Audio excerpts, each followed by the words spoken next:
Hindi pa man tuluyang humuhupa ang tensyon sa Senado, mas lalo pa itong sumabog matapos ang magkakasunod na revelasyon, denial at pasaring ng magkabilang kampo.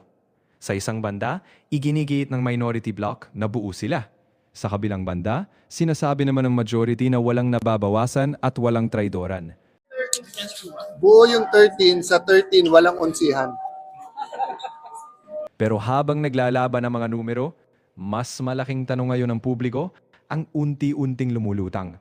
May lihim nga bang galawan para paguhin ang 1987 Constitution? At totoo bang may mga kumikilos para mabago o tuluyang maantala ang 2028 elections? At dito na tuluyang nag-iba ang ihip ng usapan.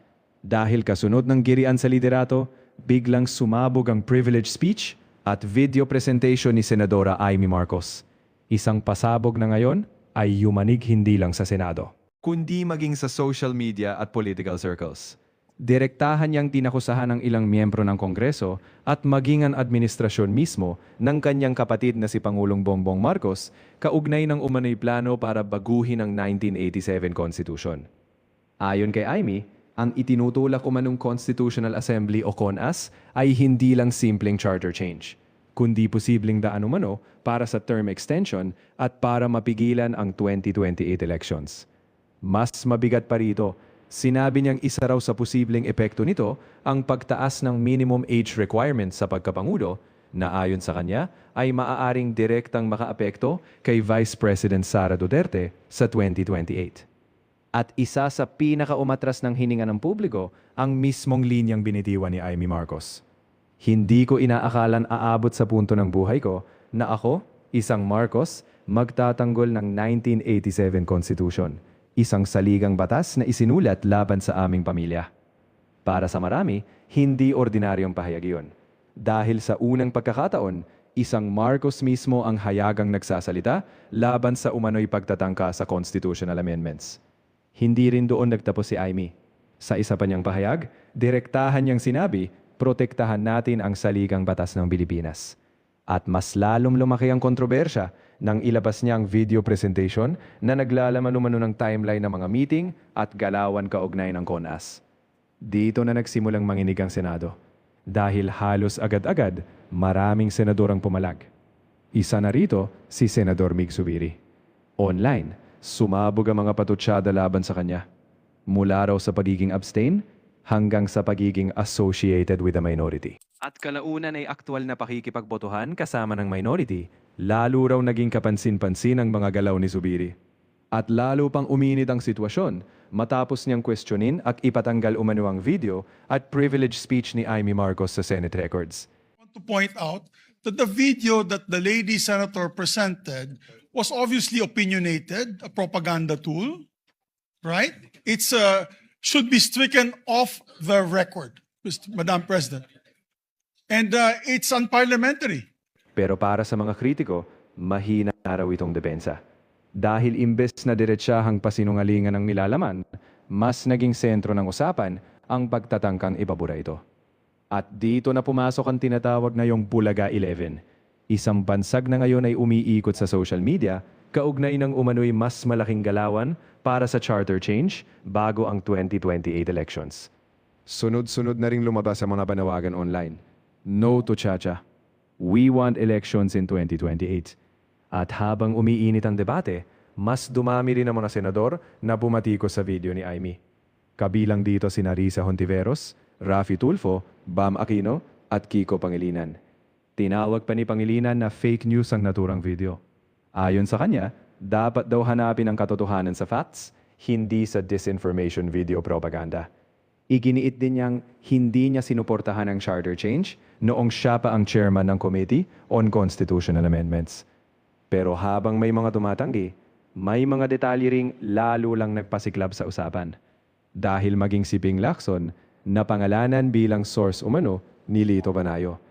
And I confirm that I witnessed a portion of their conversation. I think present during that discussion, of course, the minority leader, Speaker Boji D, the Deputy Speaker, I think Hernandez, and the former Secretary of the Senate, Dong Mendoza. Nagkamali po ako ng paso kasi I was about to attend a board meeting in the same area. And nakita ako nung tao ni Senator Soto. So napasok ako, sabi ko, "Ops, mali pala. Ano bang ginagawa niyo rito?" So, ang unang tanong sa akin, tama-tama kasi pag-uusapan namin na kung sakali magkaroon ng charter change, baka pwedeng request ng Speaker of the House kung pwedeng increase yung number of senators to 36 from 24. Ang naging role ko naman doon, kasi tama-tama, ilan ba yung kwarto doon sa Senate building?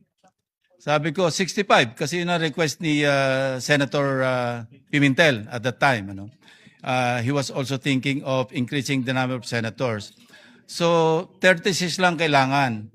So, after that, and I confirm na probably ako yung sinasabi ni Lito Banayo na source. Because immediately or the following Thursday, we used to have this Thursday eating club attended by Lito Banayo, Gringo Honasan, and several other personalities. Some former senators, former congressmen, incumbent congressmen. So ako naman, walang out of, wala naman seryoso sa pag-usapan. So I shared, sabi ko, kanina nga pala nung Monday or Tuesday, sabi ko na napapag-usapan na i-increase yung number of senators. So parang kwentuhan lang yon. Habang si Tito Soto naman, sinabing nagbibiruan lamang daw sila sa usapin ng charter change. We were joking. Oo daw, nagkaroon ng pag-uusap. Pero biro lang umano yun. Sharon, we were joking. So yung mga source na nakikinig ng mga kwento, parang, they make it sound sinister. Mag-ingat po tayo sa mga ganong kwento. Hindi ko sinasabing hindi nangyari. At dito na lalo nahati ang opinyon ng publiko. Kung biro lang, bakit tila maraming kinakabahan? Kung walang plano, bakit kailangang ipabura ang video? At bakit tila nagkakaisa ang magkakaibang kampo para pigilan ang naturang presentasyon? Sa dulo, isang bagay ang malinaw sa marami. Kahit mabura man sa Senate records ang video, hindi na ito mabubura sa isip ng publiko.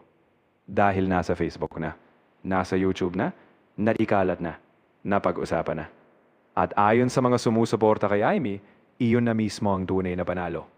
Hindi man mapatunayan agad ang lahat ng alegasyon, pero napilitan umano ngayon ng maraming senador na magsalita at mapako sa publiko ang kanilang commitment na magkakaroon pa rin ng eleksyon sa 2028. Kaya para sa ilang observers, nabulyaso raw ang nilulutong CONAS. At isa sa mga pinakaingay na sumuporta rito ay political strategist na si Malotigia. Ayon sa kanya, tinamaan daw ni Amy Marcos ang lahat ng pins. She tied all the dots. Aniya, kahit pang 12 lamang si Amy noong 2025 elections, malakas umano ang posisyon nito ngayon. Tinawag pa niyang kingmaker move ang ginawa ni Amy noong May 11. Nang siya mismo ang nag-nominate kay Alan Peter Cayetano bilang Senate President. Para kay Tigia, hindi raw supporting role yun, kundi isang strategic move na nagbigay kay Amy ng malaking leverage sa Senado.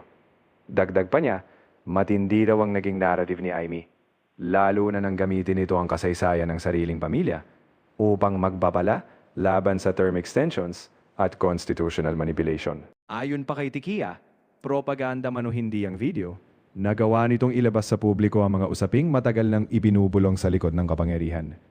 Pumasok din sa usapan si dating COMELEC Commissioner Rowena Guanzon at diretsahan ang kanyang depensa kay Amy. Ayon kay Guanzon, matagal na raw niyang kilala si Amy bilang matalino at matapang. Sinabi rin niyang si Amy umano ang tunay na tumatayong padre de pamilya sa mga Marcos matapos mawala ang kanilang ama. At ngayon daw, maging sa usapin ng CONAS, malaking political risk ang ginagawa ni Amy. Pero para kay Guanzon, mahalagang suportahan ito.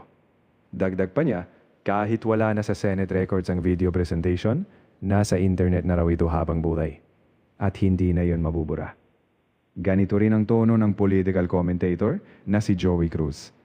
Ayon sa kanya, napilitan daw ngayon ang marami na mag-deny at magbigay ng commitment laban sa CONAS. At para sa kanya, mission accomplished na yon para kay Amy Marcos. Habang si Attorney Edward Chico naman, isang maikling linya lang ang iniwan, pero tumatak agad online. Mahirap kaaway si Amy. She's armed and dangerous. At sa gitna ng lahat ng ito, iisa ang tanong na nananatili. May totoong plano nga bang baguhin ang konstitusyon para sa political survival? O isa lamang pa itong malaking political demolition job bago ang 2028? Sa ngayon, wala pang pinal na sagot. Pero isang bagay ang sigurado. Hindi na simpleng bangayan sa Senado ito. Dahil ang sentro na ngayon ng usapan ay ang kinabukasan mismo ng eleksyon, ng konstitusyon at ng direksyon ng bansa pagsapit ng 2028. At marahil, pinakatumatak sa lahat, ang huling iniwang salita ni Senadora Amy Marcos. The Filipino people deserve clarity. The Filipino people deserve honesty. And above all, the Filipino people deserve the truth. Pero isang tabi na natin yan. Susumiti ako sa hiling ng ating SP Alan na i-withdraw ang video kung yan ang gusto.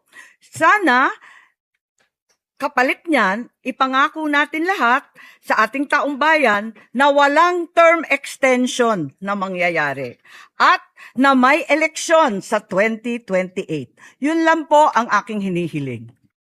At ngayon, nasa taong bayan na ang pinakamabigat na tanong.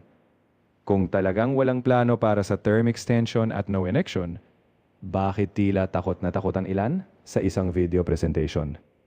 Dahil sa politika, minsan hindi mo malalaman ang buong katotohanan sa mismong sinasabi ng mga tao, kundi sa paraan kung paano nila ito pilit pinapatahimik.